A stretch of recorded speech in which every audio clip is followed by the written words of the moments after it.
Hi friends, welcome back to another video. Friends, ఈ వీడియోలో మనము గీతాంజలి మళ్ళీ వచ్చింది. ఈ మూవీ మామూలుగా మామూలుగా కంటిన్యూస్ సీక్వెలే, కాకపోతే కొత్త స్టోరీ ఏం లేదు. మామూలుగా గీతాంజలిలో ఏం జరిగింది, రావు రమేష్ గారు గీతాంజలిని మోసం చేసి చంపేసి ఉంటాడు. దాని తర్వాత గీతాంజలి వాళ్ళ చెల్లెలు వచ్చి ఆమె మీద పగ తీర్చుకున్నది. అది స్టోరీ అక్కడితో ఎండ్ అవుతుంది. దాన్ని బేస్ చేసుకొని శ్రీనివాస్ రెడ్డి సినిమా తీసి ఒక హిట్ కొడతాడు. తన సినిమా ఇండస్ట్రీలో కెరియర్ స్టార్ట్ అవుతుంది. ఇది దాని తర్వాత స్టోరీ. ఇక్కడ అవంటే అంజలికి అప్పటికే ఆత్మకు, గీతాంజలికి ఆత్మకు మామూలుగా మనశ్శాంతి లేకుండా ఒక్కడనో తిరుగుతూ ఉంటుంది అక్కడ ఇక్కడ. కానీ అక్కడ పట్టుబడి ఒకసారి బంధింపబడుతుంది.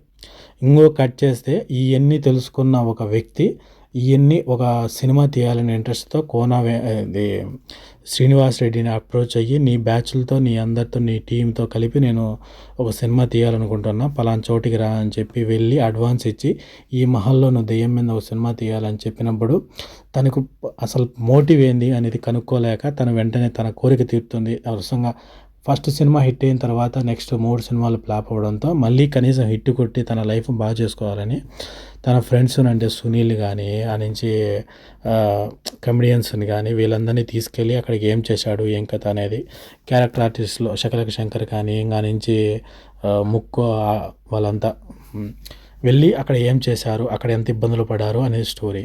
దాని తర్వాత ఇంకా అసలు ఎందుకు పర్టికులర్గా ఆ బిల్డింగ్లోనే సినిమా తీయాలి అనుకుంటున్నాడు అనేది మనకు ఇంటర్వెల్లో తెలుస్తుంది. మెయిన్ ప్రిఫరెన్స్గా మనకు రవిశంకర్ గారు వాళ్ళ ఫ్యామిలీ బ్యాక్ స్టోరీ వచ్చేసి జస్ట్ ఒక సైడ్ స్టోరీగా నడుస్తూ ఉంటుంది, కానీ మెయిన్ థీమ్ వేరేది.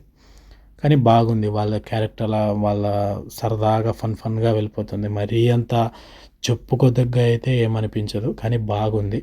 ఉన్న కాడికి కొద్దిసేపు నవ్వుకోవచ్చు ఫస్ట్ మాదిరిగానే. మ్యూజిక్ బాగుంది.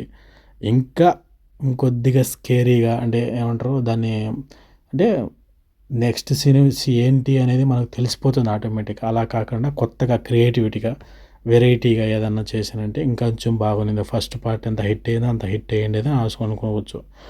ఇంకా మూవీ అయితే బాగానే ఉంది. క్యారెక్టర్ ఆర్టిస్టులు ఉన్న వాళ్ళంతా బాగున్నారు. చివరికి దెయ్యాలను పెట్టి సినిమా తీయడం అంటే అది కొద్దిగా సింక్ అవ్వదు, కానీ లాజిక్ లేకుండా మనం సినిమా చూద్దాం అనుకుంటే సినిమా బాగుంది, చూడొచ్చు.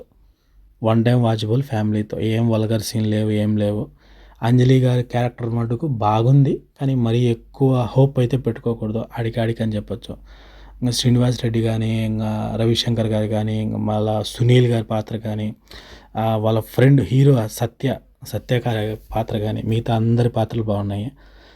సత్య పాత్ర, సునీల్ పాత్ర ఒక జార్జ్ రెడ్డి ఒక మ్యూజిక్తో వస్తుంది. అది అయితే ఇంకా విజువల్గా చాలా బాగుంటుంది. Family entertainer friends, one time watchable, ఒకసారి చూడొచ్చు.